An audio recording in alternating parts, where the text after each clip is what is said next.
Hello అందరికీ welcome back to కృష్ణతో కబుర్లు. ఇవాల్టి మన వీడియో ఎగ్ ఫ్రైడ్ రైస్ అండి.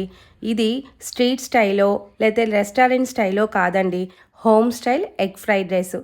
ఏవి బయట నుంచి తీసుకొచ్చుకున్న పౌడర్స్ ఏవీ కాకుండా మన ఇంట్లో స్వయంగా మనం చేసుకున్న పౌడర్స్తో చేసుకునే ఎగ్ ఫ్రైడ్ రైస్. ఇది చాలా హెల్దీ అండ్ టేస్టీ రెసిపీ కూడాను. ఎక్కడ మిస్ చేయకుండా లాస్ట్ వరకు చూడండి. అలాగే కొత్తగా మన ఛానల్ని ఎవరైనా చూస్తూ ఉంటే అలా సబ్స్క్రైబ్ చేసుకుని వీడియోలోకి వచ్చేసేసేయండి. ముందుగా నేను 150 grams beans, medium size carrot, 4 పచ్చిమిర్చి, హాఫ్ ఆనియన్, ఒక గుప్పెడంతా కరివేపాకు, 2 ఎగ్స్ తీసుకున్నాను. ఆ తర్వాత స్టవ్ ఆన్ చేసుకుని ఒక ప్యాన్ పెట్టి 10 ml ఆయిల్ వేస్తున్నా. ఫ్రెష్ ఆయిల్, రీయూజ్డ్ ఆయిల్ వేయకండి ఫ్రైడ్ రైస్లకి.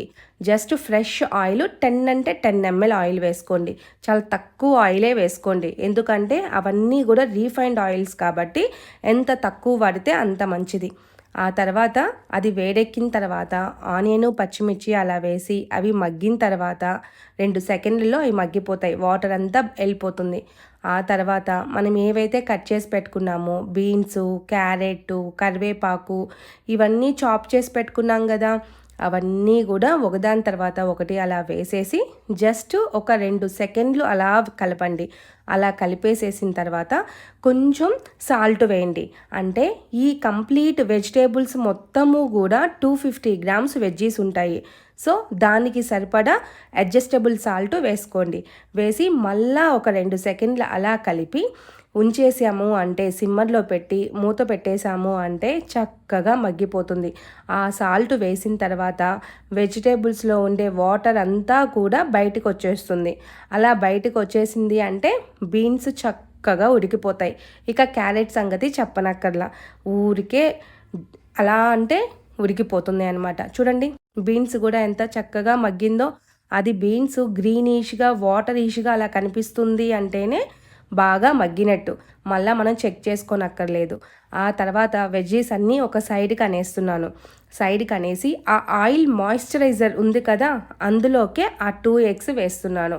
మీరు అనుకోవచ్చు ఆయిల్ లేకుండా ఎగ్ వేస్తే మాడిపోతుందేమో అని. ఎక్కడా మాడిపోదు. చూడండి, సిమ్మర్లో పెట్టి ఆ 2 ఎగ్స్ వేసేసేయండి. వేసేసి దాన్ని అలా ఒక సెకండ్ అలా కలపండి. అలా కలిపి వదిలేస్తే అడుగంటుతుంది. సో మనం అలా వదిలేయకుండా ఆ వెజ్జీస్లో ఉండే మాయిశ్చరైజర్ ఉంది కదా, అదంతా కూడా వేసి కలిపేసేయండి. అలా కలిపాము అంటే చక్కగా ఎగ్గు మొత్తం కూడా పొడి పొడిగా పొరటులాగా అయిపోతుంది. మనకి ఇదంతా కూడా సిమ్మర్లో పెట్టే వేయించండి. చూడండి, ఎక్కడైనా అడుగంటిందేమో, ఎక్కడా అడుగంటదు. అస్సలకి అడుగంటదు. ఆ తర్వాత చక్కగా జీలకర్ర తీసుకొని ఉత్త ప్యాన్ పైన వేడి చేసుకుని పౌడర్ చేసి పెట్టుకున్న జీలకర్ర పౌడరు ఒక పావు స్పూను మిరియాల పౌడరు, పావు స్పూను గరం మసాలా, ఇవన్నీ కూడా మన ఇంట్లో చేసుకున్న పౌడర్స్. అవన్నీ వేసి బాగా కలపండి. అలా కలపండి సిమ్మర్లో పెట్టి, ఎక్కడా కూడా అడుగంటదు. చూడండి, బాగా ఇక్కడ పచ్చివాసన లేకుండా ఎగ్ కూడా మొత్తం బాగా ఉడికిపోయిందనమాట. ఆ తర్వాత మన చేతికి ఎంతైతే పడుతుందో, కరెక్ట్గా మన చేతికి ఎంతైతే పడుతుందో అంత అన్నాన్ని అలా తీసుకునేసేసేయండి. ఎందుకు అంటే తక్కువ అన్నం ఎక్కువ వెజ్జీస్ తిన్నాము అంటే టమ్మీ అనేది ఫుల్ అయిపోతుంది. అలాగే మనం వెయిట్ అనేది బ్యాలెన్సింగ్గా ఉంటుంది. కాబట్టి తక్కువ రైస్ వేసుకుంటున్నాను. నా చేత్తో ఎంత పడుచుందో అంతే రైస్ వేశాను. ఆ రైస్లో కూడా కొంచెం తడి ఉంటుంది కాబట్టి ఎక్కడ అడుగంటకుండా చక్కగా కలుపుకునేయచ్చు. కలుపుకుంటే అది ఆ ఎగ్ ఫ్రైడ్ రైస్ అనేది మాయిశ్చరైజింగ్గాను ఉంటుంది, అలాగే చూడటానికి కలర్ఫుల్గా ఉంటుంది, టేస్ట్ బాగుంటుంది, హెల్తీగా కూడా ఉంటాము. అంతేకాకుండా మనం చక్కగా వెయిట్ కూడా బ్యాలెన్సింగ్గా ఉంటుంది. అదేవిధంగా వెయిట్ తగ్గాలి అనుకున్న వాళ్ళైతే రోజుకి ఒక్కసారైనా సరే ఇలా వెజిటేబుల్స్ అన్నీ వేసుకునేసి తక్కువ రైస్తో కర్రీ కానీ ఇలా ఫ్రైడ్ రైస్లుగా కానీ చేసుకుని తిన్నాము అంటే చాలా హెల్తీగాను ఉంటాము, వెయిట్ కంట్రోల్ అవుతుంది. షుగర్ పేషెంట్స్కి గ్లూకోజ్ లెవెల్స్ కూడా తగ్గుతాయి అన్నమాట. అలా దాంట్లోనే ఇప్పుడు సాల్ట్ కనుక ఏమైనా సరిపోలేదు అంటే కొంచెం సాల్ట్ అడ్జస్ట్ చేసుకోండి. నాకైతే ఇక్కడ సరిపోలేదు కాబట్టి నేను ఇంకొక 2 పించులు సాల్ట్ అలా వేసుకొని ఒక 2 సెకండ్లు అలా కలుపుతూ ఉన్నాను. అలా కలిపేటప్పుడు రైస్లో ఉండే మాయిశ్చరైజర్ అంతా కూడా ప్యాన్కి అంటుకునేసి ఎక్కడా కూడా మాడిపోదన్నమాట.